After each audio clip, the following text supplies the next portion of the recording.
ਇਹ ਬਾਜ਼ਾਰ ਵਿੱਚੋਂ ਲੰਘੇ ਸਾਂ। ਕੁਝ ਜਣੇ ਮੁੜ-ਮੁੜ ਕੇ ਮੇਰੇ ਵੱਲ ਵੇਖਦੇ, ਜਿਵੇਂ ਪਛਾਣਨ ਦੀ ਕੋਸ਼ਿਸ਼ ਕਰ ਰਹੇ ਹੋਣ। ਪਾਕਿਸਤਾਨ ਵਿੱਚ ਕਈ ਵਰ੍ਹਿਆਂ ਤੋਂ ਹਿੰਦੀ ਫਿਲਮਾਂ ਦੀ ਆਮਦ ਬੰਦ ਹੈ, ਪਰ ਫਿਲਮੀ ਰਸਾਲੇ ਖੂਬ ਵਿਕਦੇ ਹਨ। ਲਾਹੌਰ ਵਿੱਚ ਸੁਣਿਆ ਸੀ ਕਿ ਪਬਲਿਕ ਹਿੰਦੁਸਤਾਨੀ ਪਿਕਚਰਾਂ ਦੇ ਲਈ ਤਰਸਦੀ ਹੈ। ਡਾਕਟਰ ਨਜ਼ੀਰ ਦੀ ਕੋਠੀ ਉੱਤੇ ਵਿਦਿਆਰਥੀ ਕੁੜੀਆਂ ਦੀ ਇੱਕ ਟੋਲੀ ਮੈਨੂੰ ਮਿਲਣ ਦੇ ਲਈ ਆਈ ਸੀ ਅਤੇ ਹਿੰਦੀ ਫਿਲਮਾਂ ਬਾਰੇ ਉਹਨਾਂ ਦੀ ਵਾਕਫੀ ਦਾ ਵਿਸਥਾਰ ਵੇਖ ਕੇ ਮੈਂ ਦੰਗ ਰਹਿ ਗਿਆ ਸਾਂ। ਇੱਕ ਕੁੜੀ, ਜਿਸ ਨੂੰ ਵੀਜ਼ੇ ਦੀ ਸਹੂਲਤ ਸੀ, ਹਰ ਪੰਦਰਵਾੜੇ ਅੰਮ੍ਰਿਤਸਰ ਜਾ ਕੇ ਨਵੀਆਂ ਫਿਲਮਾਂ ਵੇਖ ਆਉਂਦੀ ਅਤੇ ਫੇਰ ਸਹੇਲੀਆਂ ਨੂੰ ਆਲੇ-ਦੁਆਲੇ ਬਿਠਾ ਕੇ ਉਹਨਾਂ ਦੀ ਪੂਰੀ ਰਾਮਲੀਲਾ ਕਰਕੇ ਵਿਖਾਉਂਦੀ ਸੀ। ਆਪਣੇ ਮੁਲਕ ਦੀ ਤਾਰੀਫ ਸੁਣ ਕੇ ਕੌਣ ਖੁਸ਼ ਨਹੀਂ ਹੁੰਦਾ, ਪਰ ਮੈਨੂੰ ਥੋੜ੍ਹੀ ਹੈਰਾਨੀ ਵੀ ਹੋਈ। ਆਖਰ ਸਾਡੀਆਂ ਫਿਲਮਾਂ ਵਿੱਚ ਕਿਹੜੀ ਐਸੀ ਗੱਲ ਹੈ ਜੋ ਪਾਕਿਸਤਾਨ ਦੇ ਫਿਲਮਕਾਰਾਂ ਦੀ ਸਮਰੱਥਾ ਤੋਂ ਬਾਹਰ ਹੋਵੇ? ਮੇਰੀਆਂ 2 ਫਿਲਮਾਂ ਪਾਕਿਸਤਾਨ ਵਿੱਚ ਚੱਲ ਚੁੱਕੀਆਂ ਹਨ, ਇੱਕ ਹਮ ਲੋਗ ਤੇ ਦੂਜੀ ਪਰਦੇਸੀ। ਹਮ ਲੋਗ ਤਾਂ ਬੰਦਸ਼ ਲੱਗਣ ਤੋਂ ਪਹਿਲਾਂ ਹੀ ਹੋ ਗਈ ਹੈ ਅਤੇ ਪਰਦੇਸੀ ਸਾਂਝੀ ਹਿੰਦੀ-ਰੂਸੀ ਫਿਲਮ ਹੋਣ ਕਾਰਨ ਅੰਤਰਰਾਸ਼ਟਰੀ ਕਾਨੂੰਨ ਅਨੁਸਾਰ ਬੰਦਸ਼ ਤੋਂ ਆਜ਼ਾਦ ਹੈ। ਮੇਰੇ ਆਉਣ ਤੋਂ ਕੁਝ ਦਿਨ ਪਹਿਲਾਂ ਝੰਗ ਦੇ ਲੋਕ ਖੌਰੇ ਉਹਨੂੰ ਤੀਜੀ ਵਾਰੀ ਵੇਖ ਚੁੱਕੇ ਸਨ। ਸ਼ਾਇਦ ਇਸੇ ਕਾਰਨ ਮੇਰਾ ਥੋੜ੍ਹਾ ਬਹੁਤ ਚਰਚਾ ਛਿੜ ਪਿਆ ਸੀ। ਸਾਡੇ ਪਿੱਛੇ-ਪਿੱਛੇ ਇੱਕ ਨਿੱਕੀ ਜਿਹੀ ਜੁੰਡਲੀ ਵੀ ਕੋਤਵਾਲੀ ਪੁੱਜ ਗਈ। ਉਸ ਦੇ ਆਉਣ ਨਾਲ ਸਾਡਾ ਵਕਾਰ ਕੁਝ ਵੱਧ ਗਿਆ। ਥਾਣੇ ਦਾ ਮਾਹੌਲ ਉਸੇ ਤਰ੍ਹਾਂ ਦਾ ਸੀ ਜਿਵੇਂ ਥਾਣਿਆਂ ਦਾ ਆਮ ਤੌਰ 'ਤੇ ਹੁੰਦਾ ਹੈ। ਕੰਧ ਦੇ ਨਾਲ ਲੱਗੇ 2 ਬੰਚਾਂ ਉੱਪਰ ਗਰੀਬੜੇ ਤੇ ਚਿੰਤਾਤੁਰ ਜਿਹੇ ਲੋਕ ਬੈਠੇ ਸਨ। ਕਮਰੇ ਦੇ ਵਿਚਕਾਰ ਇੱਕ ਵੱਡੀ ਸਾਰੀ ਮੇਜ਼ ਪਿੱਛੇ ਕੁਰਸੀਆਂ ਇੱਕ-ਦੂਜੇ ਦੇ ਨੇੜੇ ਕਰਕੇ 2 ਅਫਸਰ ਬੈਠੇ ਹੋਏ ਸਨ। ਇਹਨਾਂ ਵਿੱਚੋਂ ਇੱਕ ਸੋਹਣੀ ਨੁਹਾਰ ਵਾਲਾ 25-26 ਵਰ੍ਹਿਆਂ ਦਾ ਗੱਭਰੂਟ ਸੀ। ਇੰਜ ਜਾਪਦਾ ਸੀ ਜਿਵੇਂ ਉਹਦਾ ਖਾਨਦਾਨ ਪੁਸ਼ਤ ਦਰ ਪੁਸ਼ਤ ਪੁਲਿਸ ਤੇ ਫੌਜ ਵਿੱਚ ਭਰਤੀ ਹੁੰਦਾ ਆਇਆ ਹੈ। ਇਤਨੀ ਛੋਟੀ ਉਮਰ ਇਤਨੇ ਚੰਗੇ ਅਹੁਦੇ ਉੱਤੇ ਪੁੱਜ ਜਾਣ ਦੇ ਨਾਲ ਉਹਦੇ ਜੀਵਨ ਦੀਆਂ ਸਾਰੀਆਂ ਰੀਝਾਂ ਪੂਰੀਆਂ ਹੋ ਗਈਆਂ ਹਨ। ਉਹਦੀ ਦਾੜ੍ਹੀ ਵਧੀ ਹੋਈ, ਵਾਲ ਖਿੰਡਰੇ ਹੋਏ ਤੇ ਅੱਖਾਂ ਥੱਕੀਆਂ-ਥੱਕੀਆਂ ਸਨ, ਜਿਵੇਂ ਕਰਤੱਵ ਪਾਲਣ ਦਾ ਭਰਪੂਰ ਸੁਆਦ ਮਾਣਦਿਆਂ 1-2 ਰਾਤਾਂ ਘਰ ਜਾਣ ਦੀ ਫੁਰਸਤ ਹੀ ਨਾ ਮਿਲੀ ਹੋਵੇ। ਦੂਜਾ ਅਫਸਰ, ਜਿਸ ਨੂੰ ਉਹ ਕੋਈ ਰਿਪੋਰਟ ਲਿਖਵਾ ਰਿਹਾ ਸੀ, ਅੱਧਖੜ ਉਮਰ ਦਾ ਸੀ ਅਤੇ ਸਹੀ ਮਾਅਨਿਆਂ ਵਿੱਚ ਪੁਲਿਸੀਆ ਮਾਲੂਮ ਹੁੰਦਾ ਸੀ। ਖਜ਼ਾਬ ਲਾ ਕੇ ਕਾਲੇ ਕੀਤੇ ਚਿੜੀਦਾਰ ਵਾਲ, ਮਸਤੋਰੀਆਂ ਸੁਰਮੇ ਵਾਲੀਆਂ ਅੱਖਾਂ, ਆਕੜੀ ਹੋਈ ਪੇਚਦਾਰ ਮੁੱਛ, ਛੈਲਾ ਤੇ ਅਕਲੋਂ ਮਹਿਦੂਦ ਆਦਮੀ ਜਾਪਦਾ ਸੀ। ਉਹਨੂੰ ਜਦੋਂ ਪਤਾ ਲੱਗਿਆ ਕਿ ਮੈਂ ਫਿਲਮ ਐਕਟਰ ਹਾਂ ਤਾਂ ਬੜਾ ਰੀਝਿਆ। "ਅੱਛਾ ਜੀ, ਇਹ ਤਾਂ ਫਿਰ ਸਾਡੀ ਬੜੀ ਖੁਸ਼ਕਿਸਮਤੀ ਹੈ। ਜ਼ਰਾ ਸਾਨੂੰ ਵੀ ਆਪਣੇ ਹੁਨਰ ਦੇ ਜ਼ੋਰ ਦਿਖਾ ਦਿਓ, ਰੰਗ ਲਾ ਦਿਓ ਜੰਗ ਵਿੱਚ ਫਿਰ।" ਮੇਰੀ ਕੁਰਸੀ ਦੇ ਨਾਲ ਲੱਗ ਕੇ ਖੜੇ ਇੱਕ ਮੁੰਡੇ ਨੇ ਵਿਅੰਗ ਨਾਲ ਕਿਹਾ। "ਭਾਈ ਸਾਹਿਬ, ਇਹ ਫਿਲਮ ਸਟਾਰ ਨੇ, ਭੰਡ ਨਕਲੀਏ ਨਹੀਂ। ਫਿਰ ਵੀ ਗਾਣਾ-ਗੁਣਾ ਤਾਂ ਗਾਉਂਦੇ ਹੀ ਹੋਣਗੇ," ਅਫਸਰ ਨੇ ਆਪਣੀ ਪਤਲੀ ਤੇ ਸੁਰੀਲੀ ਆਵਾਜ਼ ਵਿੱਚ ਕਿਹਾ ਅਤੇ ਨਾਲ ਆਪਣਾ ਲਿਖਣ ਦਾ ਕੰਮ ਵੀ ਕਰਦਾ ਗਿਆ। ਛੋਟੀ ਉਮਰ ਦੇ ਅਫਸਰ ਨੇ ਆਪਣੀਆਂ ਖੂਬਸੂਰਤ ਅੱਖਾਂ ਚੁੱਕ ਕੇ ਰਤਾ ਕੁ ਮੇਰੇ ਵੱਲ ਘੂਰਿਆ ਤੇ ਫਿਰ ਉੱਠ ਖਲੋਤਾ, ਜਿਵੇਂ ਆਪਣੇ ਦਫ਼ਤਰ ਵਿੱਚ ਕਿਸੇ ਦੂਜੇ ਦਾ ਸ਼ਲਾਘਾ ਕੇਂਦਰ ਬਣਦਾ ਉਹਨੂੰ ਨਾਪਸੰਦ ਹੋਵੇ। ਤੇ ਸੱਚਮੁੱਚ ਉਸ ਦਾ ਆਖਰਾਂ ਦਾ ਮਰਦਊ ਸੁਹੱਪਣ ਚੰਗੇ ਤੋਂ ਚੰਗੇ ਫਿਲਮੀ ਹੀਰੋ ਨੂੰ ਮਾਤ ਕਰਦਾ ਸੀ। ਆਪਣੀ ਕਾਲੇ ਬਲੇਜ਼ਰ ਦੀ ਟੋਪੀ ਵਿੰਗੀ ਅਦਾ ਦੇ ਨਾਲ ਸਿਰ ਉੱਤੇ ਰੱਖ ਕੇ ਪੇਟੀ ਬੰਨ੍ਹਦਾ ਉਹ ਇਹ ਕਹਿ ਕੇ ਬਾਹਰ ਚਲਾ ਗਿਆ, "ਇਹਨਾਂ ਦਾ ਕੰਮ ਕਰ ਛੋੜੋ, ਫਾਲਤੂ ਗੱਲਾਂ ਦਾ ਕੀ ਫਾਇਦਾ?" ਪਾਕਿਸਤਾਨ ਦੀ ਪੁਲਿਸ ਦੇ ਪਹਿਰਾਵੇ ਵਿੱਚ ਸੁਚੱਜਾ ਸੁਧਾਰ ਹੋਇਆ ਹੈ। ਲਾਲ ਪੱਟੇ ਤੇ ਉੱਚੇ ਤੁਰੇ ਵਾਲੀ ਪੱਗ, ਜਿਸ ਨੂੰ ਅੰਗਰੇਜ਼ਾਂ ਦੇ ਜ਼ਮਾਨੇ ਵਿੱਚ ਵੇਖ ਕੇ ਬੰਦਾ ਖਾਮਖਾ ਡਰ ਜਾਂਦਾ ਸੀ ਅਤੇ ਜੋ ਪੂਰਬੀ ਪੰਜਾਬ ਵਿੱਚ ਹੁਣ ਵੀ ਪ੍ਰਚਲਿਤ ਹੈ, ਨਹੀਂ ਰਹੀ। ਉਸ ਦੀ ਥਾਂ ਹੂ-ਬਹੂ ਫੌਜੀਆਂ ਵਾਲੀ ਵਰਦੀ ਵਰਤੀ ਜਾਂਦੀ ਹੈ। ਖਾਕੀ ਪਤਲੂਨ, ਖਾਕੀ ਕਮੀਜ਼ ਤੇ ਕਾਲੀ ਬੈਰਟ ਭਾਵ ਟੋਪੀ, ਇਹ ਪੋਸ਼ਾਕ ਜ਼ਿਆਦਾ ਸੁਭਾਵਕ ਦਿਸਦੀ ਹੈ। ਉਹਦੇ ਜਾਣ ਤੋਂ ਬਾਅਦ ਦੂਜੇ ਅਫਸਰ ਨੇ ਪਾਸਪੋਰਟ ਦਾ ਮੁਆਇਨਾ ਕਰਕੇ ਕੋਰੇ ਕਾਗਜ਼ ਉੱਪਰ ਆਪਣੇ ਦਸਤਖਤ ਕਰ ਦਿੱਤੇ ਅਤੇ ਰਜਿਸਟਰ ਵਿੱਚ ਵੀ ਅੰਦਰਾਜ਼ ਕਰ ਲਿਆ। ਉਸ ਦੇ ਹੋਠਾਂ ਉੱਤੇ ਹਾਲਾਂ ਵੀ ਮੁਸਕਣੀ ਨੱਚ ਰਹੀ ਸੀ, ਜਿਵੇਂ ਅੰਦਰਖਾਨੇ ਕਹਿ ਰਿਹਾ ਹੋਵੇ, "ਇਹਨਾਂ ਮੁੰਡਿਆਂ ਨੂੰ ਕੀ ਪਤਾ, ਇਹ ਐਕਟਰ ਲੋਕ ਭਾਵੇਂ ਕਿਤਨੇ ਅਮੀਰ ਤੇ ਸ਼ੋਹਰਤ ਯਾਫਤਾ ਹੋਣ, ਦਰਜਾ ਇਹਨਾਂ ਦਾ ਭੰਡਾ ਨਕਲੀਆਂ ਵਾਲਾ ਹੀ ਹੁੰਦਾ, ਪੇਸ਼ਾ ਜੋ ਅਜਿਹਾ ਹੋਇਆ।" ਸ਼ਾਇਦ ਉਹਨੂੰ ਪੁਰਾਣੇ ਵਕਤਾਂ ਦੇ ਵੇਖੇ ਹੋਏ ਮੌਜ ਮੇਲੇ ਯਾਦ ਆ ਰਹੇ ਹੋਣ, ਜਦੋਂ ਸਫਰੀ ਨਾਟਕ ਮੰਡਲੀਆਂ ਮੰਡੂਏ ਲਾਉਂਦੀਆਂ ਹੁੰਦੀਆਂ ਸਨ। ਬੜੀਆਂ ਨਾਮਵਰ ਐਕਟਰਸਾਂ ਨੂੰ ਪੁਲਿਸ ਅਫਸਰਾਂ ਦੇ ਨਾਲ ਬਹਿ ਕੇ ਖਾਣਾ ਪੀਣਾ ਪੈਂਦਾ ਸੀ ਅਤੇ ਛੋਟੀਆਂ-ਮੋਟੀਆਂ ਤਾਂ ਉਹਨਾਂ ਦੇ ਹੱਥ ਵਿੱਚ ਖਿਡੌਣਾ ਬਣ ਜਾਂਦੀਆਂ ਸਨ। ਕੰਪਨੀਆਂ ਦੇ ਮਾਲਕ ਤਰੀਕਿਆਂ ਨਾਲ ਸਮਝਾਉਂਦੇ, "ਵੇਖ ਨਾ ਬੱਲੀ, ਤੇਰੀ ਵੀ ਤੇ ਸਾਡੀ ਵੀ ਰੋਜ਼ੀ ਦਾ ਸਵਾਲ ਹੈ। ਕਿਤਨਾ ਖਰਚ ਕਰਕੇ ਕਲਕੱਤੇੋਂ ਆਏ ਆ। ਸਭ ਕੁਝ ਪੁਲਿਸ ਵਾਲਿਆਂ ਦੇ ਹੱਥ ਹੁੰਦਾ। ਉਹਨਾਂ ਦੀਆਂ ਮੰਗਾਂ ਪੂਰੀਆਂ ਕੀਤੇ ਬਗੈਰ ਇੱਕ ਸ਼ੋਅ ਵੀ ਨਹੀਂ ਕਰ ਸਕਦੇ। ਬਸ ਰੋਟੀ ਖਾਣੀ ਤਾਂ ਜਾਣਾ। ਕਹਿੰਦੇ ਨੇ ਬੜੀ ਸੋਹਣੀ ਵੇਖਣ ਵਾਲੀ ਥਾਂ ਹੈ। ਤੂੰ ਫਿਕਰ ਨਾ ਕਰ ਕਿਸੇ ਗੱਲ ਦਾ। ਤੇਰੀ ਇੱਜ਼ਤ ਸਾਡੀ ਆਪਣੀ ਇੱਜ਼ਤ ਹੈ।" ਪਾਸਪੋਰਟ ਮੋੜਦਿਆਂ ਉਹਨੇ ਮੇਰੇ ਵੱਲ ਇੰਜ ਵੇਖਿਆ ਜਿਵੇਂ ਮੈਂ ਉਹਦੇ ਮਨੋਭਾਵਾਂ ਨੂੰ ਬਿਹਤਰ ਸਮਝ ਸਕਦਾ ਹੋਵਾਂ। ਇਸ ਘਿਰਣਾ ਭਰੀ ਨਜ਼ਰ ਕਰਕੇ ਮੈਂ ਕੋਤਵਾਲੀ ਵਿੱਚੋਂ ਵੀ ਬੜੀ ਹੇਠੀ ਮਹਿਸੂਸ ਕਰਦਾ ਬਾਹਰ ਆਇਆ। ਕੀ ਫਿਲਮਾਂ ਦੇ ਮੈਦਾਨ ਵਿੱਚ ਵੀ ਉਤਨੀ ਹੀ ਕੁਚੀਲਤਾ ਹੁਣ ਵੀ ਮੌਜੂਦ ਨਹੀਂ? ਫਰਕ ਕੇਵਲ ਇਤਨਾ ਹੈ ਕਿ ਅਫਸਰੀ ਦੀ ਧੌਂਸ ਦੀ ਥਾਂ ਪੈਸੇ ਦੀ ਸਰਦਾਰੀ ਨੇ ਲੈ ਲਈ ਹੈ। ਉੱਤੋਂ ਐਕਟਰਾਂ ਤੇ ਐਕਟਰਸਾਂ ਦਾ ਸਮਾਜ ਵਿੱਚ ਬੜਾ ਮਾਣ ਹੈ, ਪਰ ਇਹਦੀ ਤਹਿ ਵਿੱਚ ਕੀ ਉਹ ਈਰਖਾ ਤੇ ਤਿਰਸਕਾਰ ਨਹੀਂ? ਕਲਾ ਦੇ ਸਾਧਕਾਂ ਤੇ ਪ੍ਰਸ਼ੰਸਕਾਂ ਦੇ ਮਿਆਰ ਕੀ ਨੰਗੇਜ਼ ਭਰੇ ਸ਼ਿੰਗਾਰ ਰਸ ਤੋਂ ਤਾਂ ਉੱਠ ਸਕੇ ਹਨ? ਟੋਲੀ ਸਮੇਤ ਅਸੀਂ ਹਨੇਰੀਆਂ ਤੇ ਕੱਚੀਆਂ ਸੜਕਾਂ ਉੱਤੇ ਪੈ ਗਏ। ਮੁੰਡੇ ਬੜੇ ਚਾਅ ਨਾਲ ਆਪਣੀ ਜਾਣ-ਪਛਾਣ ਕਰਾ ਰਹੇ ਸਨ। ਜਿਹੜਾ ਮੇਰੇ ਹੱਕ ਵਿੱਚ ਇੰਸਪੈਕਟਰ ਦੇ ਨਾਲ ਬੋਲਿਆ ਸੀ, ਉਹ ਮੇਰੀ ਆਪਣੀ ਜਨਮ ਭੂਮੀ ਰਾਵਲਪਿੰਡੀ ਦਾ ਸੀ। ਉਹਦੇ ਗਲ ਖਾਕੀ ਟਵਿੱਲ ਦੀ ਕਮੀਜ਼, ਤੇੜ ਖਾਕੀ ਸਲਵਾਰ ਤੇ ਪੈਰੀਂ ਪਿਸ਼ਾਵਰੀ ਚੱਪਲ ਸੀ। ਸਕੂਲ ਦੇ ਜ਼ਮਾਨੇ ਤੱਕ ਮੇਰਾ ਵੀ ਇਹੋ ਪਹਿਰਾਵਾ ਹੁੰਦਾ ਸੀ। ਸਾਂ ਵੀ ਉਸੇ ਵਾਂਗ ਗੋਰਾ, ਚਿੱਟਾ ਤੇ ਹਸੌੜ। ਮੂੰਹ ਤੇ ਲਾਈਆਂ ਵੀ ਇੰਜੇ ਫੁੱਟ-ਫੁੱਟ ਪੈਂਦੀਆਂ ਸਨ। ਵਾਲ ਵੀ ਇਸੇ ਤਰ੍ਹਾਂ ਘਣੇ-ਘਣੇ ਤੇ ਕੱਕੇ-ਕੱਕੇ। ਇੰਜ ਭਾਸਦਾ ਸੀ ਮੇਰਾ ਆਪਣਾ ਅਤੀਤ ਸਰੂਪ ਮੇਰੇ ਸਾਹਵੇਂ ਆ ਖਲੋਤਾ ਹੋਵੇ। ਇੱਕ ਦੋ ਪੱਤਰਕਾਰ ਸਨ, ਕੁਝ ਕਾਲਜ ਦੇ ਵਿਦਿਆਰਥੀ ਤੇ ਕੁਝ ਦਫ਼ਤਰਾਂ ਵਾਲੇ। ਮੇਰੇ ਅਗਾਂਹ ਵਧੂ ਤੇ ਆਵਾਮ ਪ੍ਰਸਤ ਵਿਚਾਰਾਂ ਦਾ ਕਲਾਕਾਰ ਹੋਣ ਦੀ ਝੂਠੀ ਜਾਂ ਸੱਚੀ ਖਬਰ ਉਨ੍ਹਾਂ ਤੱਕ ਵੀ ਪਹੁੰਚ ਚੁੱਕੀ ਸੀ। ਸਾਰੇ ਬੜੇ ਪਿਆਰ ਨਾਲ ਪੇਸ਼ ਆ ਰਹੇ ਸਨ, ਪਰ ਮੈਨੂੰ ਇਹ ਸਭ ਨਿਰਾ-ਭੁਰਾ ਤਮਾਸ਼ਾ ਜਾਪ ਰਿਹਾ ਸੀ। ਇੱਕ ਪੱਤਰਕਾਰ ਇਹ ਸੁਣ ਕੇ ਬੜੇ ਦੁਖੀ ਹੋਏ ਕਿ ਮੈਨੂੰ ਗੈਸਟ ਹਾਊਸ ਛੱਡ ਕੇ ਜ਼ੈਲ ਘਰ ਠਹਿਰਨ ਦਾ ਹੁਕਮ ਦਿੱਤਾ ਗਿਆ ਹੈ। ਕਹਿਣ ਲੱਗੇ, ਤੁਸੀਂ ਟੰਗ ਵਿੱਚ ਬਹਿ ਕੇ ਗੈਸਟ ਹਾਊਸ ਚੱਲੋ, ਮੈਂ ਹੁਣੇ ਏਡੀਐਮ ਸਾਹਿਬ ਕੋਲੋਂ ਪ੍ਰਵਾਨਗੀ ਲੈ ਕੇ ਆਣਾ ਪਿਆ। ਕਾਫੀ ਜ਼ਬਤ ਰੱਖਣ ਦੇ ਬਾਵਜੂਦ ਮੇਰੀ ਤਬੀਅਤ ਵਿੱਚ ਖੋਰਾਪਣ ਆ ਗਿਆ ਸੀ। ਗੈਸਟ ਹਾਊਸ ਵਿੱਚ ਬੈਰੇ ਨੇ ਬੜੀ ਮਿਹਨਤ ਦੇ ਨਾਲ ਮੇਰਾ ਕਮਰਾ ਸਜਾ ਰੱਖਿਆ ਸੀ। ਬਿਸਤਰਾ ਖੋਲ੍ਹ ਕੇ ਪਲੰਘ ਉੱਤੇ ਵਿਛਾ ਦਿੱਤਾ ਸੀ। ਅੰਗੀਠੀ ਕੋਲੋਂ ਪਾਲਿਸ਼ ਕੀਤੇ ਬੂਟ ਪਏ ਸਨ। ਇਸ ਤਰਤੀਬ ਨੂੰ ਉਖੇੜਦਿਆਂ ਉਹਦਾ ਵੀ ਦਿਲ ਦੁਖਿਆ। ਮੇਰੀ ਹਾਲਤ ਤਾਂ ਇਹ ਸੀ ਕਿ ਆਪਣੇ ਉੱਪਰ ਤਰਸ ਖਾਂਦਾ ਰੋਣ ਹਾਕਾ ਹੁੰਦਾ ਜਾ ਰਿਹਾ ਸਾਂ। ਤਕੀ ਸਾਹਿਬ ਸਾਮਾਨ ਬੰਨਣ ਵਿੱਚ ਸਹਾਇਕ ਹੋਣਾ ਚਾਹੁੰਦੇ ਸਨ, ਪਰ ਡਰਦੇ ਸਨ ਕਿਤੇ ਮੈਂ ਉਹਨਾਂ ਨੂੰ ਵੀ ਝਿੜਕ ਨਾ ਦਿਆਂ। ਰਹਿ ਕੇ ਮੇਰੇ ਮਨ ਵਿੱਚ ਹੌਲ ਪੈਂਦੇ, ਖੌਰੇ ਕੈਸੀ ਥਾਂ ਜਾ ਰਿਹਾ, ਖੌਰੇ ਮੇਰੇ ਨਾਲ ਕੀ ਵਾਪਰੇਗਾ। ਸ਼ਹਿਰ ਮੁਹਾਜਰਾਂ ਨਾਲ ਭਰਿਆ ਪਿਆ ਹੈ। ਸਾਰੇ ਅੰਜੁਮ ਤੱਕ ਜਿਹੇ ਸ਼ਰੀਫ ਤਾਂ ਨਹੀਂ ਹੋ ਸਕਦੇ। ਖੌਰੇ ਕਿਸੇ ਨੂੰ ਆਪਣੀ ਛਾਤੀ ਠੰਡੀ ਕਰਨ ਦਾ ਚੰਗਾ ਮੌਕਾ ਹੱਥ ਆ ਜਾਏ। ਮੈਨੂੰ ਮਾਂ ਯਾਦ ਆਈ, ਕਿਤਨਾ ਰੋਕਦੀ ਸੀ। ਨਿੱਕ ਸੁੱਕ ਚੁੱਕਣ ਦੇ ਬਹਾਨੇ ਮੈਂ ਗੁਸਲਖਾਨੇ ਵਿੱਚ ਚਲਾ ਗਿਆ। ਦਰਵਾਜ਼ਾ ਭੀੜ ਕੇ ਬੜਾ ਘੁਰਕਿਆ ਆਪਣੇ ਆਪ ਨੂੰ। ਕੀ ਦੁਰਘਟਨਾ ਗੈਸਟ ਹਾਊਸ ਵਿੱਚ ਨਹੀਂ ਹੋ ਸਕਦੀ? ਭਲਾ ਅੰਗਰੇਜ਼ੀ ਫੈਸ਼ਨ ਦੇ ਗੈਸਟ ਹਾਊਸਾਂ ਤੇ ਹੋਟਲਾਂ ਵਿੱਚ ਰਹਿ ਕੇ ਮੈਂ ਇੱਥੋਂ ਦੇ ਲੋਕਾਂ ਦਾ ਅਸਲੀ ਜੀਵਨ ਕਿਵੇਂ ਵੇਖ ਸਕਦਾ ਸਾਂ? ਪੁਲਿਸ ਇੰਸਪੈਕਟਰ ਨੇ ਤਾਂ ਦਰਅਸਲ ਮੇਰੇ ਉੱਪਰ ਬਹੁਤ ਵੱਡੀ ਮਿਹਰਬਾਨੀ ਕਰ ਦਿੱਤੀ ਹੈ। ਆਮ ਲੋਕਾਂ ਦੇ ਵਿੱਚ ਰਹਿਣ ਦਾ ਮੈਨੂੰ ਮੌਕਾ ਦੇ ਦਿੱਤਾ ਹੈ, ਜੋ ਕਿ ਮੈਨੂੰ ਬੰਬਈ ਵਿੱਚ ਨਹੀਂ ਮਿਲਦਾ। ਇਹੋ ਚਾਹ ਲੈ ਕੇ ਤਾਂ ਪਾਕਿਸਤਾਨ ਆਇਆ ਸਾਂ, ਰੱਜ-ਰੱਜ ਕੇ ਲੋਕਾਂ ਦੀ ਬੋਲੀ ਸੁਣ ਸਕਾਂਗਾ। ਇਹ ਤਾਂ ਸਹਿਜ ਸੁਭਾਅ ਮੈਨੂੰ ਮੂੰਹ ਮੰਗੀ ਮੁਰਾਦ ਮਿਲ ਗਈ। ਹਾਲ ਦੀ ਘੜੀ ਮੇਰਾ ਹੌਸਲਾ ਬਰਕਰਾਰ ਹੋ ਗਿਆ। ਅੰਜੁਮ ਤੱਕੀ ਵੀ ਇਹ ਤਬਦੀਲੀ ਵੇਖ ਕੇ ਸੰਤੁਸ਼ਟ ਹੋਏ ਅਤੇ ਅਸਾਂ ਫੇਰ ਸ਼ੁੱਧ ਹਿੰਦੀ ਵਿੱਚ ਵਾਰਤਾਲਾਪ ਆਰੰਭ ਦਿੱਤਾ। ਝੰਗ 13 ਅਕਤੂਬਰ ਸ਼ਨੀਚਰਵਾਰ। Such foul and fair a day I have not seen. Macbeth. ਇਤਨਾ ਚੰਦਰਾ ਤੇ ਇਤਨਾ ਚੰਗਾ ਦਿਨ ਮੈਂ ਕਦੇ ਨਹੀਂ ਵੇਖਿਆ। ਜ਼ੈਲ ਘਰ ਵਿੱਚ ਰਾਤ ਬੇਆਰਾਮੀ ਦੀ ਲੰਘੀ। ਥਾਂ ਮਾੜੀ ਨਹੀਂ ਸੀ, ਦਰਮਿਆਨੇ ਦਰਜੇ ਦੇ ਹੋਟਲ ਵਰਗੀ। ਬਾਜ਼ਾਰ ਵਿੱਚ ਹੋਣ ਦੇ ਬਾਵਜੂਦ ਨਿਵੇਕਲੀ ਸੀ, ਕਿਉਂਕਿ ਅੱਗੇ ਬਗੀਚਾ ਸੀ। ਅੱਗੇ ਖੁੱਲ੍ਹੇ ਵਿਹੜੇ ਦੇ ਆਲੇ-ਦੁਆਲੇ ਬਰਾਂਡੇ ਤੇ ਕਮਰੇ। ਚੰਗੇ ਭਾਗਾਂ ਨੂੰ ਮੈਨੂੰ ਇੱਕ ਨੁੱਕਰ ਵਾਲਾ ਕਮਰਾ ਮਿਲ ਗਿਆ, ਜਿਸ ਦੇ ਨਾਲ ਗੁਸਲਖਾਨਾ ਵੀ ਸੀ। ਫਰਨੀਚਰ ਨਾ ਹੋਣ ਦੇ ਬਰਾਬਰ, ਪਰ ਕਮਰਾ ਸੋਹਣਾ ਤੇ ਮੋਕਲਾ ਸੀ। ਛੱਤ ਉੱਤੇ ਬਿਜਲੀ ਦਾ ਪੱਖਾ ਵੀ ਲੱਗਿਆ ਹੋਇਆ ਸੀ, ਜੋ ਚੱਲਣ ਵੇਲੇ ਕਾਫੀ ਜ਼ੋਰਦਾਰ ਖੱਟਰ-ਖੱਟਰ ਕਰਦਾ ਸੀ। ਸਾਡੇ ਖਲੋਤਿਆਂ ਮਿਹਤਰ ਨੇ ਧੂੜਾਂ ਉਡਾ-ਉਡਾ ਕੇ ਸਫਾਈ ਕੀਤੀ ਅਤੇ ਇੱਕ ਬੁੱਢੇ ਜਿਹੇ ਮਾਸ਼ਕੀ ਨੇ ਟੱਪ ਵਿੱਚ ਪਾਣੀ ਭਰ ਦਿੱਤਾ। ਰੋਟੀ ਤਕੀ ਸਾਹਿਬ ਦੇ ਘਰੋਂ ਖਾ ਆਇਆ ਸਾਂ।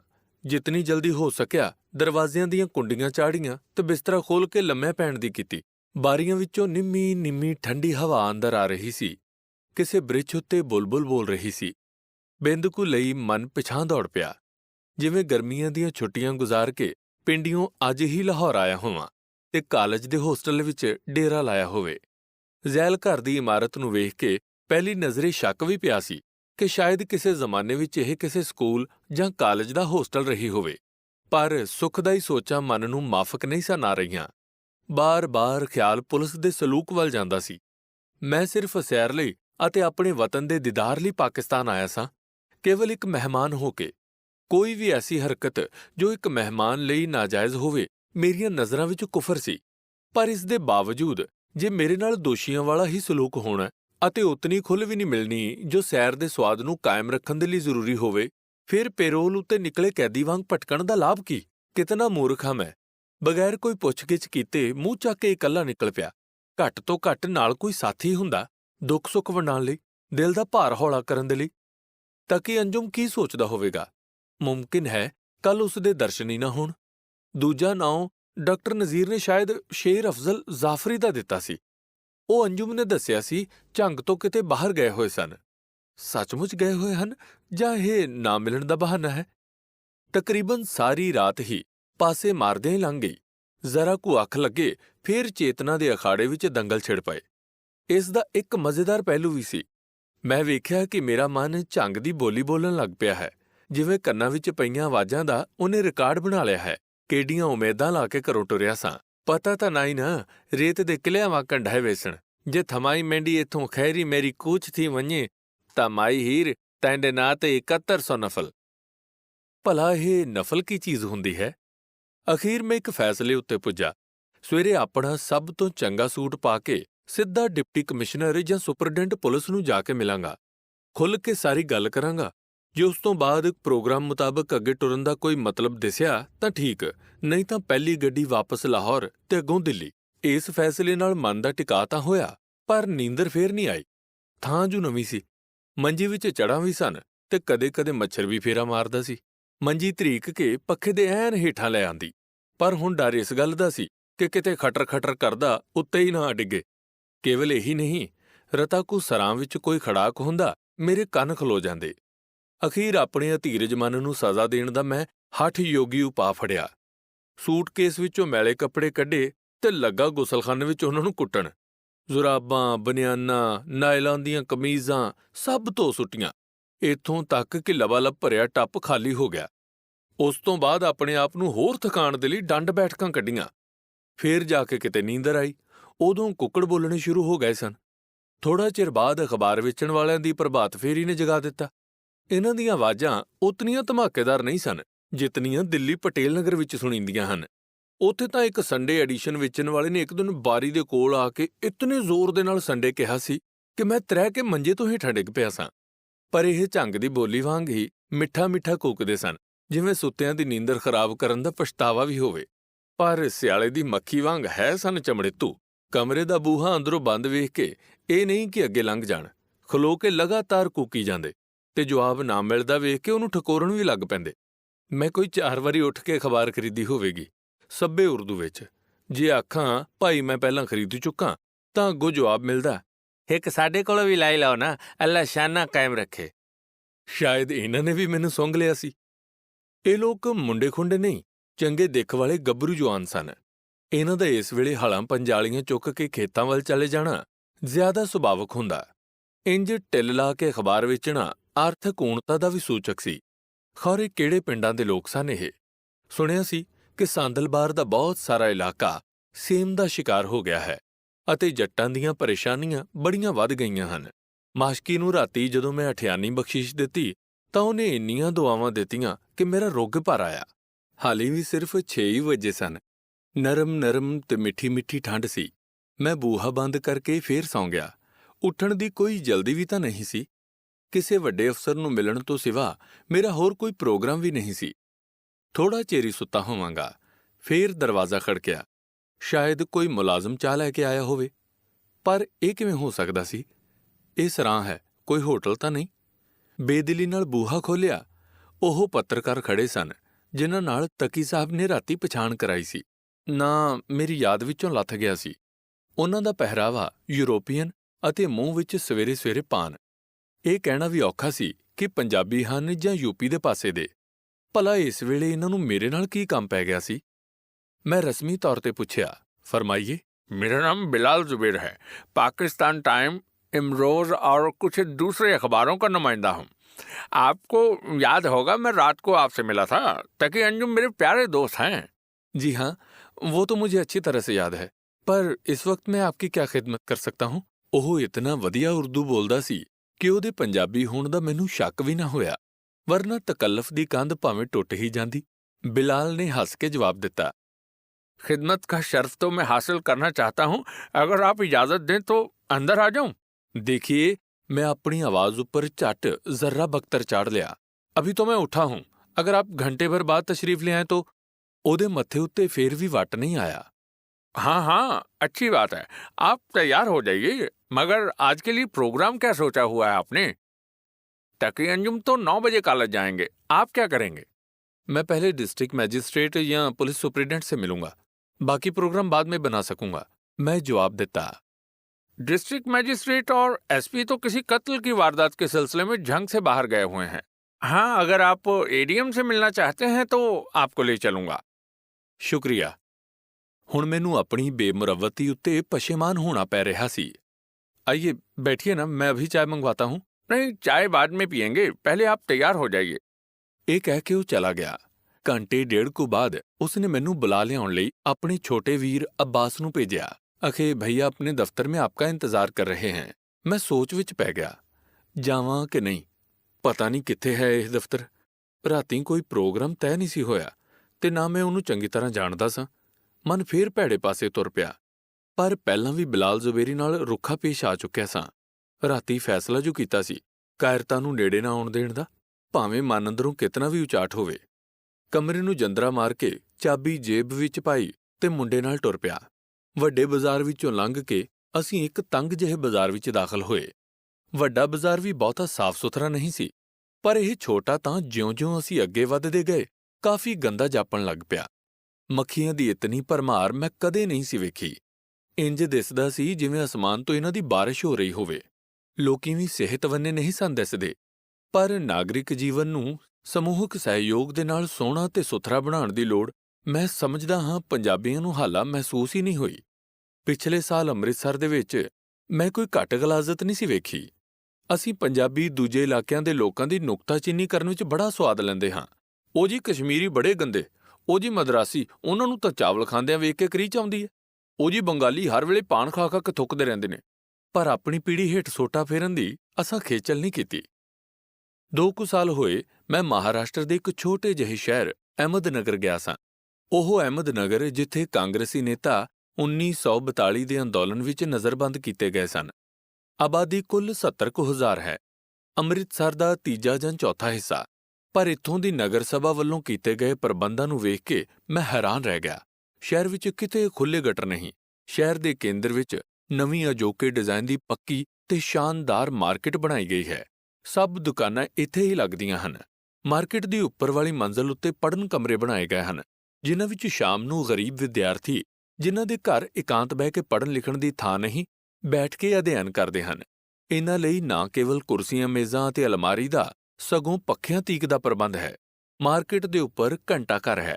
ਸਵੇਰ ਦੇ 6 ਵੱਜਣ ਦੇ ਨਾਲ ਹੀ ਘੜੀ 15 ਮਿੰਟ ਲਈ ਸ਼ਹਿਨਾਈ ਦਾ ਰਿਕਾਰਡ ਵਜਾਉਂਦੀ ਹੈ, ਨਾਗਰਿਕਾਂ ਦੇ ਮਨ ਨੂੰ ਹੁਲਾਰਾ ਦੇਣ ਲਈ। ਮਿਊਨਿਸਪੈਲਿਟੀ ਦੀ ਆਪਣੀ ਇੱਕ ਲੈਬਾਰਟਰੀ ਹੈ, ਜਿਸ ਵਿੱਚ ਐਕਸ-ਰੇ ਦਾ ਅਤੇ ਹੋਰ ਪ੍ਰਕਾਰ ਦੀ ਪ੍ਰੀਖਿਆ ਕਰਨ ਦਾ ਇੰਤਜ਼ਾਮ ਹੈ।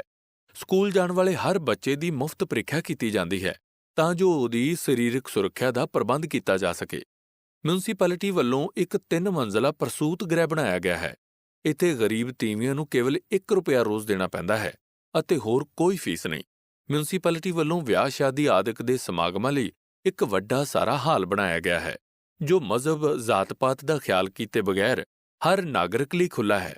ਮਿਊਨਿਸਪੈਲਿਟੀ ਨੇ ਪਾਰਕ ਵਿੱਚ ਲੋਕਾਂ ਦੇ ਤਰਨ ਵਾਸਤੇ ਤਲਾਅ ਵੀ ਬਣਾਇਆ ਹੈ, ਜਿਹਦਾ ਨਾਪ ਓਲੰਪਿਕ ਮਿਆਰ ਦੇ ਅਨੁਸਾਰ ਹੈ ਅਤੇ ਬੰਬਈ ਜਾਂ ਦਿੱਲੀ ਦੀ ਕਿਸੇ ਉੱਗੀ ਕਲੱਬ ਦੇ ਤਲਾਅ ਤੋਂ ਘੱਟ ਨਹੀਂ।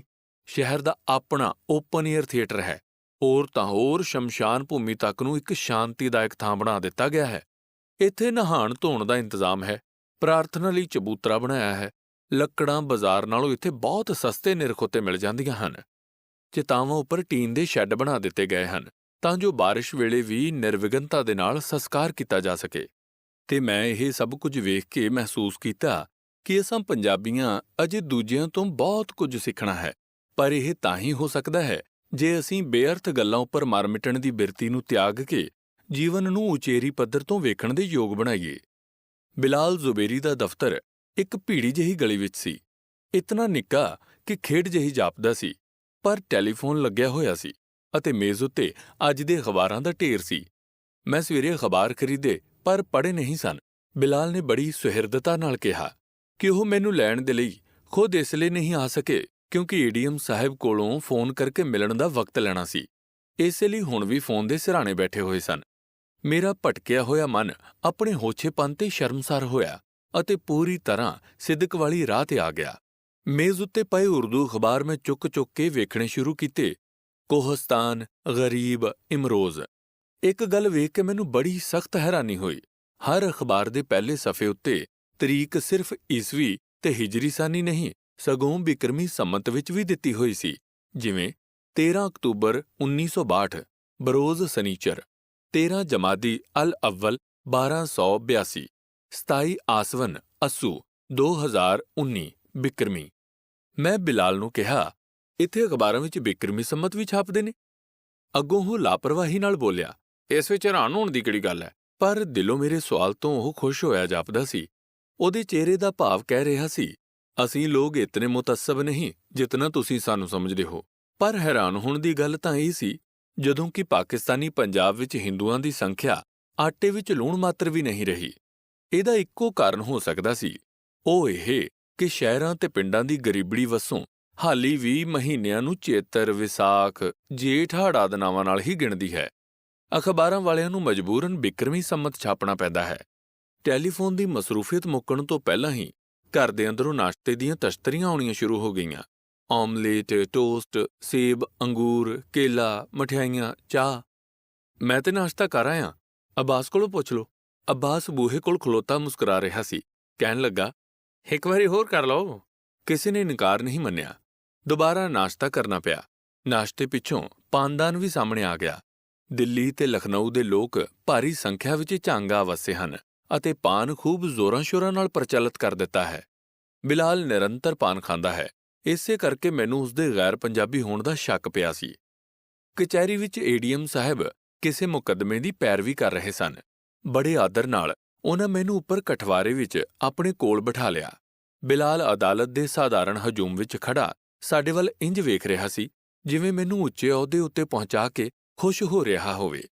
ਉਹਦੀ ਉਮਰ 35 ਦੇ ਲਗਭਗ ਹੋਵੇਗੀ, ਪਰ ਇਸ ਵੇਲੇ ਬਿਲਕੁਲ ਮੁੰਡਾ ਜਿਹਾ ਲੱਗ ਰਿਹਾ ਸੀ। ਉਹਦੇ ਗੋਰੇ ਮੁਖੜੇ ਉੱਤੇ ਅਪਣੱਤ ਦਾ ਨਿੱਘ ਸੀ। ਮੈਨੂੰ ਹੁਣ ਭਾਸਿਆ ਕਿ ਕੱਦ ਭਾਵੇਂ ਉਹਦਾ ਬਹੁਤ ਵੱਡਾ ਨਹੀਂ, ਫਿਰ ਵੀ ਉਹ ਬੜਾ ਹੁਸੀਨ ਆਦਮੀ ਹੈ ਅਤੇ ਉਹਦੀਆਂ ਅੱਖਾਂ ਵਿੱਚ ਕਮਾਲ ਦਾਨੇਸ਼ਵਰੀ ਦਾ ਚਾਨਣ ਹੈ। ਏਡੀਐਮ ਸਾਹਿਬ ਬੜੇ ਹੀ ਸੱਜਣ ਆਦਮੀ ਸਨ। ਦਿੱਲੀ ਦੇ ਜੰਪਲ ਹੋਣ ਕਰਕੇ ਬਹੁਤ ਹੀ ਵਧੀਆ ਤੇ ਚੁਸਤ ਉਰਦੂ ਬੋਲਦੇ ਸਨ। ਜਦੋਂ ਮੈਂ ਉਹਨਾਂ ਅੱਗੇ ਆਪਣੀ ਬਾਤ ਰੱਖੀ ਤਾਂ ਉਹਨਾਂ ਦੇ ਮੂੰਹੋਂ ਆਪ ਮੁਹਾਰੇ ਕੁਝ ਸ਼ੇਰ ਨਿਕਲੇ, ਜਿਨ੍ਹਾਂ ਵਿੱਚ ਜਜ਼ਬਾਤ ਦੀ ਇਤਨੀ ਤੜਪ ਸੀ ਕਿ ਮੇਰੀਆਂ ਅੱਖਾਂ ਪੁਰਨਮ ਹੋ ਗਈਆਂ। ਉਹਨਾਂ ਦੱਸਿਆ ਕਿ ਦੇਸ਼ ਦੇ ਪਰਦੇਸ ਹੋ ਜਾਣ ਦੀ ਸਮੱਸਿਆ ਦਾ ਕੋਈ ਹੱਲ ਨਹੀਂ। ਇਹੋ ਸਮੱਸਿਆ ਉਹਨਾਂ ਨੂੰ ਵੀ ਦਰਪੇਸ਼ ਹੁੰਦੀ ਹੈ ਜਦੋਂ ਵਤਨ ਦੀ ਖਿੱਚ ਉਹਨਾਂ ਨੂੰ ਦਿੱਲੀ ਲੈ ਜਾਂਦੀ ਹੈ। ਇਸੇ ਤਰ੍ਹਾਂ ਦਿਲ ਖੱਟਾ ਹੋ ਜਾਂਦਾ ਹੈ, ਬੰਦਿਸ਼ਾਂ ਸਹਾਰਨੀਆਂ ਪੈਂਦੀਆਂ ਹਨ। ਇਸ ਗੱਲ ਨੂੰ ਬਹੁਤਾ ਦਿਲ ਉੱਤੇ ਲਾਉਣ ਦੀ ਲੋੜ ਨਹੀਂ। ਫਿਰ ਮੈਂ ਸਫ਼ਰ ਦੇ ਪ੍ਰੋਗਰਾਮ ਬਾਰੇ ਪੁੱਛਿਆ ਤੇ ਕੁਝ ਜ਼ਰੂਰੀ ਹਦਾਇਤਾਂ ਦਿੱਤੀਆਂ। ਮੇਰਾ ਅਗਲਾ ਪੜਾਅ ਭੇਰਾ ਸੀ। ਉਹਨਾਂ ਦੱਸਿਆ ਕਿ ਭੇਰੇ ਜਾਣ ਲਈ ਪਹਿਲਾਂ ਮੈਨੂੰ ਸਰਗੋਧੇ ਉਤਰ ਕੇ ਜ਼ਿਲ੍ਹਾ ਸਿਕਿਉਰਿਟੀ ਆਫਿਸ ਵਿੱਚੋਂ ਪ੍ਰਵਾਨਗੀ ਲੈਣੀ ਪਏਗੀ। ਕੱਲ੍ਹ ਐਤਵਾਰ ਹੈ, ਦਫ਼ਤਰ ਬੰਦ ਹੋਵੇਗਾ। ਇਸ ਲਈ ਝੰਗ ਤੋਂ ਪਰਸੋਂ ਰਵਾਨਾ ਹੋਣਾ ਬਿਹਤਰ ਹੈ ਤਾਂ ਜੋ ਫਿਰ ਅਜਿਹੀ ਮੁਸ਼ਕਲ ਪੇਸ਼ ਨਾ ਆਵੇ ਆਦਿਕ। ਅੰਤ ਉਹਨਾਂ ਮੈਨੂੰ ਆਪਣੇ ਬੰਗਲੇ ਤੇ ਸ਼ਾਮੀ ਚਾਹ ਪੀਣ ਆਉਣ ਦੀ ਦਾਵਤ ਦਿੱਤੀ, ਜਿਸ ਨੂੰ ਮੈਂ ਬੜੀ ਖੁਸ਼ੀ ਨਾਲ ਸਵੀਕਾਰ ਕੀਤਾ। ਕਚਹਿਰੀ ਦੇ ਹੀ ਦਫ਼ਤਰ ਵਿੱਚ ਬਿਲਾਲ ਦੇ ਵੱਡੇ ਭਾਈ ਸਾਹਿਬ ਵੀ ਕੰਮ ਕਰਦੇ ਸਨ। ਫੇਰ ਚਾਹ ਪੀਤੀ। ਉਹਨਾਂ ਦੇ ਦਫ਼ਤਰ ਦੇ ਹੋਰ ਸਾਥੀ ਵੀ ਨਾਲ ਰਲ ਗਏ। ਬਿਲਾਲ ਨੇ ਮੇਰੀ ਪਛਾਣ ਕਰਾਂਦਿਆਂ ਕਿਹਾ ਕਿ ਮੈਂ ਖਾਸ ਝੰਗ ਦੀ ਬੋਲੀ ਸੁਣਨ ਤੇ ਹੀਰ ਦਾ ਮਕਬਰਾ ਵੇਖਣ ਆਇਆ। ਉਹਨਾਂ ਨੇ ਨਾਲ ਦੇ ਕਮਰੇ ਵਿੱਚੋਂ ਇੱਕ ਹੋਰ ਬੰਦੇ ਨੂੰ ਸੱਦ ਲਿਆ, ਜਿਸ ਦਾ ਪਹਿਰਾਵਾ ਵੀ ਪੇਂਡੂ ਤੇ ਬੋਲੀ ਵੀ ਠੇਠ ਸੀ। ਉਹਨੇ ਹਸਾ-ਹਸਾ ਕੇ ਢਿੱਡ ਵਿੱਚ ਵਲ ਪਾ ਦਿੱਤੇ। ਸ਼ਹਿਰੀਆਂ ਦੀ ਮਖਲੂਤ ਬੋਲੀ ਦਾ ਨਕਸ਼ਾ ਉਹਨਾਂ ਇੰਜ ਖਿੱਚਿਆ, ਮੂੰਹ ਗੋਕਾ, ਪਿੱਛਾ ਮਾਝਾ ਤੇ ਬੁੰਡ ਬਾਕਰੀ। ਉੱਥੋਂ ਟਾਂਗੇ ਉੱਤੇ ਬਹਿ ਕੇ ਹਬੀਬ ਬੈਂਕ ਪਏ ਜਾਂਦੇ ਸਾਂ ਕਿ ਰਾਹ ਵਿੱਚ ਕੋਈ ਗੁਲਜ਼ਾਰ ਸਾਹਿਬ ਮਿਲ ਪਏ। ਕਾਲੀ ਠੱਪਵੀਂ ਟੋਪੀ, ਸਲੇਟੀ ਰੰਗ ਦੀ ਅਚਕਨ ਤੇ ਚਿੱਟੀ ਸਲਵਾਰ, ਮੋਢੇ ਉੱਤੇ ਬੰਦੂਕ ਰੱਖੀ, ਸਾਈਕਲ ਉੱਤੇ ਚੜ੍ਹ ਕੇ ਬੰਦੂਕ ਠੀਕ ਕਰਾਉਣ ਜਾ ਰਹੇ ਸਨ। ਉਹਨਾਂ ਨੂੰ ਵੇਖ ਕੇ ਮੈਂ ਸੋਚਾਂ ਵਿੱਚ ਪੈ ਗਿਆ, ਭਈ ਪਹਿਲੋਂ ਕਿਤੇ ਇਹਨਾਂ ਨੂੰ ਵੇਖਿਆ ਹੈ। ਬੜਾ ਹੀ ਜਾਤਾ-ਪਛਾਤਾ ਮੁਹਾਂਦਰਾ ਸੀ। ਅੰਜੁਮ ਤੱਕੀ ਦੇ ਮਿੱਤਰ ਸ਼ੇਰੀ ਸਾਹਿਬ ਨੂੰ ਵੇਖ ਕੇ ਵੀ ਮੈਨੂੰ ਇਹੋ ਧੋਖਾ ਲੱਗਿਆ ਸੀ। ਇਸ ਤਰ੍ਹਾਂ ਦਾ ਧੋਖਾ ਪਾਕਿਸਤਾਨ ਦੀ ਸੈਰ ਦੇ ਦੌਰਾਨ ਵਿੱਚ ਮੈਨੂੰ ਅਨੇਕਾਂ ਵਾਰੀ ਲੱਗਾ। ਹਰ ਥਾਂ ਉੱਤੇ ਤੇ ਹਰ ਰੋਜ਼ ਕੋਈ ਨਾ ਕੋਈ ਬੰਦਾ ਐਸਾ ਦਿਸ ਪੈਂਦਾ ਜਿਸ ਨੂੰ ਵੇਖ ਕੇ ਮੈਨੂੰ ਸ਼ੱਕ ਹੀ ਨਾ ਪੈਂਦਾ, ਸਗੋਂ ਯਕੀਨ ਹੋ ਜਾਂਦਾ ਕਿ ਮੈਂ ਉਹਨੂੰ ਪਹਿਲਾਂ ਤੋਂ ਜਾਣਨਾ, ਹਾਲਾਂਕਿ ਐਸੀ ਕੋਈ ਸੰਭਾਵਨਾ ਹੀ ਨਹੀਂ। ਵੰਡ ਤੋਂ ਬਾਅਦ ਪਾਕਿਸਤਾਨ ਜਾਣ ਵਾਲੇ ਦੂਜੇ ਯਾਤਰੂਆਂ ਨਾਲ ਵੀ ਇਸ ਤਰ੍ਹਾਂ ਹੋਇਆ ਹੈ ਕਿ ਨਹੀਂ, ਮੈਂ ਨਹੀਂ ਜਾਣਦਾ। ਆਪਣੇ ਇਸ ਅਹਿਸਾਸ ਦਾ ਕੋਈ ਕਾਰਨ ਸਮਝ ਵਿੱਚ ਨਹੀਂ ਆਇਆ। ਗੁਲਜ਼ਾਰ ਸਾਹਿਬ ਵੀ ਸਾਈਕਲ ਫੇਰ ਕੇ ਸਾਡੇ ਟਾਂਗੇ ਨਾਲ ਹੋ ਗਏ। ਹਬੀਬ ਬੈਂਕ ਦੇ ਮੈਨੇਜਰ ਸਾਹਿਬ ਦੇ ਕਮਰੇ ਵਿੱਚ ਫੇਰ ਦਾਵਤ ਤਿਆਰ ਸੀ। ਰਸਗੁੱਲੇ, ਗੁਲਾਬ ਜਾਮਨ, ਸਮੋਸੇ, ਚਾਹ, ਜਿਵੇਂ ਉੱਪਰ ਕਹਿ ਆਇਆ ਹਾਂ, ਇਨਕਾਰ ਕਰਨ ਦਾ ਸਵਾਲ ਹੀ ਪੈਦਾ ਨਹੀਂ ਸੀ ਹੁੰਦਾ। ਅੱਜ ਸਵੇਰ ਤੋਂ ਸ਼ੁਰੂ ਕਰਕੇ ਅਗਲੇ 13 ਦਿਨ ਜਿਹੜੇ ਮੈਂ ਪਾਕਿਸਤਾਨ ਵਿੱਚ ਬਿਤਾਏ, ਮੈਂ ਔਸਤਨ 3 ਨਾਸ਼ਤੇ, 2 ਲੰਚ, 3-4 ਸ਼ਾਮ ਦੀਆਂ ਚਾਹਾਂ ਤੇ 2-3 ਡਿਨਰ ਹਰ ਰੋਜ਼ ਖਾਂਦਾ ਰਿਹਾ। ਇਸ ਤੋਂ ਉੱਥੋਂ ਦੇ ਬਾਸ਼ਿੰਦਿਆਂ ਦੀ ਮਹਿਮਾਨ ਨਵਾਜ਼ੀ ਦਾ ਅਨੁਮਾਨ ਲਾਇਆ ਜਾ ਸਕਦਾ ਹੈ। ਸਰਾਧਾਂ ਦੇ ਦਿਨਾਂ ਵਿੱਚ ਬ੍ਰਾਹਮਣਾਂ ਦੀ ਜੋ ਹਾਲਤ ਹੁੰਦੀ ਹੈ, ਉਹ ਮੇਰੀ ਸੀ, ਪਰ ਉਹਨਾਂ ਵਾਂਗ ਹੀ ਨਾ ਤਾਂ ਕਦੇ ਮੇਰਾ ਹਾਜ਼ਮਾ ਵਿਗੜਿਆ ਤੇ ਨਾ ਮੈਨੂੰ ਕਦੇ ਦਵਾ-ਦਾਰੂ ਦੀ ਲੋੜ ਪਈ। ਇਸ ਤੋਂ ਉਹਨਾਂ ਇਲਾਕਿਆਂ ਦੀ ਚੰਗੀ ਆਬੋ-ਹਵਾ ਅਤੇ ਮੇਰੇ ਉੱਪਰ ਉਸਦੇ ਸੋਹਣੇ ਅਸਰ ਦਾ ਸਬੂਤ ਵੀ ਮਿਲਦਾ ਹੈ। ਹਬੀਬ ਬੈਂਕ ਵਾਲੀ ਬੈਠਕ ਵਿੱਚ ਤੈਅ ਹੋਇਆ ਕਿ ਗੁਲਜ਼ਾਰ ਖਾਨ ਹੋਰੀ ਕੱਲ੍ਹ ਰਾਤ ਨੂੰ ਮੈਨੇਜਰ ਸਾਹਿਬ ਦੀ ਕੋਠੀ ਦੇ ਅਹਾਤੇ ਵਿੱਚ ਮੈਨੂੰ ਸੰਮੀ ਆਦਿਕ ਲੋਕ-ਨਾਚ ਵਿਖਾਲਣ ਦਾ ਪ੍ਰਬੰਧ ਕਰਨਗੇ। 2:30 ਵਜੇ ਬਿਲਾਲ ਤੇ ਮੈਂ ਤਕੀ ਅੰਜੁਮ ਦੇ ਘਰ ਪੁੱਜੇ। ਸ਼ੇਰੀ ਸਾਹਿਬ ਵੀ ਉਡੀਕ ਰਹੇ ਸਨ ਅਤੇ ਖਾਣਾ ਵੀ ਤਿਆਰ ਸੀ। ਕਬਾਬ, ਟਿੱਕੀਆਂ, ਪੁਲਾਅ, ਬਟੇਰ ਅਤੇ ਇਨਕਾਰ ਕਰਨ ਦਾ ਤਾਂ ਸਵਾਲ ਹੀ ਨਹੀਂ ਸੀ ਹੁੰਦਾ। ਖਾਣੇ ਦੀ ਮੇਜ਼ ਉੱਤੇ ਸ਼ੇਰੀ ਸਾਹਿਬ ਤੇ ਬਿਲਾਲ ਸਾਹਿਬ ਦੀ ਆਪਸ ਵਿੱਚ ਗੱਲਬਾਤ ਸ਼ੁਰੂ ਹੋਈ, ਜੋ ਕਾਬਿਲੇ ਜ਼ਿਕਰ ਹੈ। 3-4 ਦਿਨ ਪਹਿਲਾਂ ਸ਼ੇਰੀ ਸਾਹਿਬ ਦੀ ਧਰਮਪਤਨੀ ਦਾ ਮਕਾਮੀ ਸਰਕਾਰੀ ਹਸਪਤਾਲ ਵਿੱਚ ਸ਼ਦੀਦ ਕਿਸਮ ਦਾ ਆਪਰੇਸ਼ਨ ਹੋਇਆ। ਸ਼ੇਰੀ ਸਾਹਿਬ ਝੰਗ ਵਿੱਚ ਉਹ ਆਪਰੇਸ਼ਨ ਕਰਵਾਉਣਾ ਨਹੀਂ ਸਨ ਚਾਹੁੰਦੇ। ਪਤਨੀ ਨੂੰ ਲਾਹੌਰ ਲੈ ਜਾਣਾ ਚਾਹੁੰਦੇ ਸਨ, ਜਿੱਥੇ ਯਕੀਨਨ ਬਦਰਜਾਹ ਬਿਹਤਰ ਸਹੂਲਤਾਂ ਮੁਯੱਸਰ ਸਨ।